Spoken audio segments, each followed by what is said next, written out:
on this job slightly. I'm gonna have a full video on the full build of this. Well, not the full build, but what this was before, prior to me coming in here. But what I want to talk about specifically is this type of tile. When I say I messed up, I use Prism Grout. Prism Grout is a good grout. I like it a lot. It dries very hard. It stays loose for the purposes of, you know, that we have. It's not the working time. You have quite a bit of a working time on it. So I like Prism Grout, no problem with that. But this is the third time that I've done in this particular type of tile. And I'm going to show that manufacturer in a minute so that you can avoid at all costs, if you can, to using this manufacturer. I think the last time I did a job like this with this type of tile was about a year ago. So if you look at the edge of here, the glaze doesn't even come up over the edge of this tile.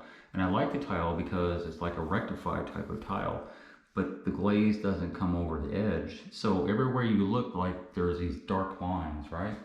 So last time I did a job like this, I'm like, ooh, I need to avoid at all costs this type of tile, because all these little dark lines, especially with a white type of tile and a white grout, just really pop. And if you were to use maybe a gray grout, you probably wouldn't have that issue. But I did, the job that I did before was the same issue. I used a light grout, and so a couple of issues. Let's see if I can find it here somewhere. A couple of issues were also that the grout didn't want to stay into the line. I don't see it now. Oh, you can see it in the corner. So the grout just kind of, it doesn't act right on this tile. And I don't know why. See if I can find, oh, here it's going. No, that's just deep there. I don't know why, but there's like this, for lack of a better term, like this bubbling effect, something like that. This bubbling effect that no matter what I do, I don't know if you can see it well because I'm holding the camera up, but no matter what I do, even if I try to lightly, which I always do, go over with my sponge, I still end up with that little bubbling thing on, and then of course the dark edges, which I don't like at all. It bothers me a lot and it's frustrating, and it's like everywhere you look. So see this thing? So I didn't grout that way. The grout just kind of slaked, you know, kind of fell down. It was frustrating. And I spent a long time going over this the other day. Now I'm back and the grout has all dried out. So now it's possible to go over it again with a small 6-inch blade and then very lightly go over it with a sponge, so you don't end up with these edges and you don't end up with these little, it's not even bubbling, it's just like falling out, you know, little areas where it's falling out like everywhere. And I don't know why. So a couple of these areas I was able to rectify before I left. I think on the bench I was able to do that. Not sure. Like here, this is the way all the grout lines should look. But I spent a lot of time making that happen to where I wasn't looking at the edge of the tile and I wasn't looking at that little slaking, falling out issue. And so it's not the grout, because I've done a lot of this porcelain marble looking tile. Many thousands of square feet I've done of this type of stuff, but not this manufacturer.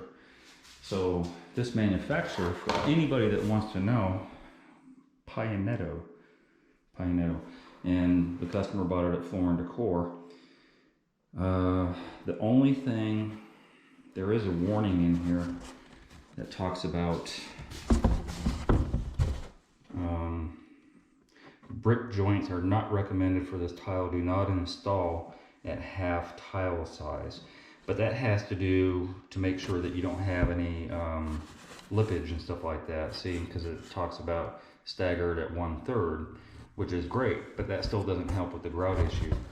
And so it's an anomaly. Like I said, just know if your customer hands you this, that you don't want to work with it.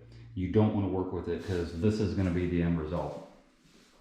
And again, this is an anomaly with this type of tile. I've never had that happen twice before. This is the third time, and I should have known better, but I didn't. And now that I have this on video, I can remind myself that if somebody hands me this stuff, they either have to be good with seeing the edges of these tile, or you have to be good with all these little pieces of grout kind of wanting to fall out.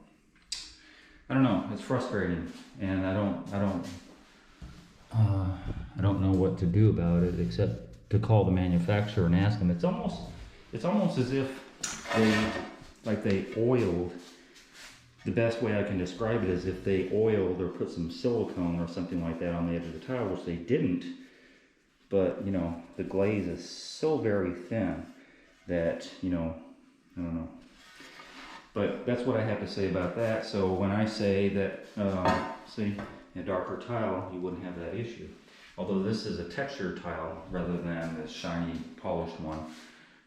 But I don't know what to do about that except to use a darker grout.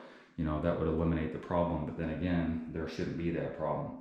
But I'm going to remember that. So it's not, when I say it's my mistake, it's only my mistake for actually setting the tile and making use of it rather than, you know, not using it. But anyway, that's all I have to say about that. Just thought I'd give a heads up to other tilers out there or homeowners that want to know this stuff. Hey, if you enjoyed that video and you learned something, consider being a Patreon member.